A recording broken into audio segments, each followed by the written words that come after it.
নমস্কার বন্ধুরা, সোনাস কিচেনে আপনাদের সকলকে স্বাগত জানাই। আজকে বানাবো কাঁকড়ার ঝাল, আর এই রেসিপিটা আপনাদের সাথে শেয়ার করব।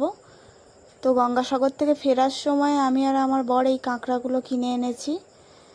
তো খুব একটা বড় সাইজ ছিল না, তবুও আমি বাড়িতে যখন কাটতে গেলাম দেখলাম একদম ঘি ভর্তি। চলুন কিভাবে বানায় দেখে নিই। কাঁকড়াগুলোর মধ্যে নুন, হলুদ, লঙ্কা ভালো করে মাখিয়ে নেব। নিয়ে কড়াইয়ের মধ্যে তেল দিয়ে হালকা করে ভেজে নেব, খুব বেশি ভাজবো না এখানে। তো হালকা করে সব কটা কাঁকড়া আমি ভেজে নেব। আর এখানে আমি একটা বড় সাইজের আলুও কেটে ডুমো ডুমো করে ভেজে নিয়েছি। ক্যামেরাটা অন করতে ভুলে গেছি, তাই জন্য আলু ভাজার যে ভিডিওটা আমি দিতে পারলাম না।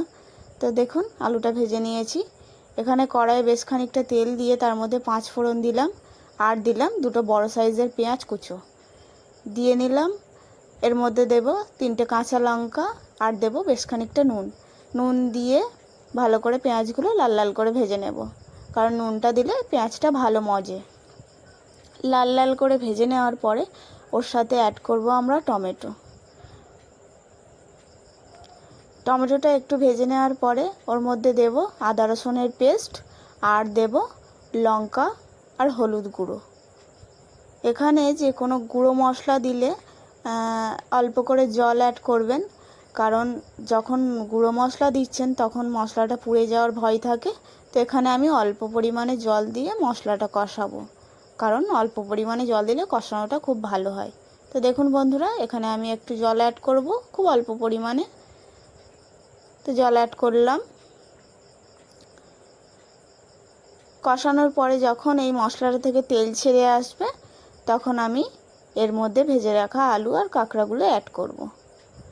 অ্যাড করার পরে ভালো করে লো ফ্লেমে আমি কষিয়ে নেব। কষিয়ে নেওয়ার পরে যখন দেখব চারিদিক থেকে তেলটা ছেড়ে আসছে, তখন আমি এখানে বেশ খানিকটা জল অ্যাড করব, কারণ কাঁকড়াগুলো সেদ্ধ হতে একটু টাইম লাগবে, তাই জন্য একটু বেশি পরিমাণে জল দেব। আর এখানে জল দেওয়ার পরে আমি এখানে 7 থেকে 10 মিনিট হাই ফ্লেমে ফুটিয়ে নেব। ফুটিয়ে নিলেই রেডি আমাদের কাঁকড়ার ঝাল। তো কেমন হয়েছে বন্ধুরা কমেন্টে অবশ্যই জানাবেন, আর ভিডিওটা ভালো লাগলে অবশ্যই like, comment, share and subscribe অবশ্যই কমেন্টে জানাবেন যে কাঁকড়ার ঝালটা কেমন হয়েছে।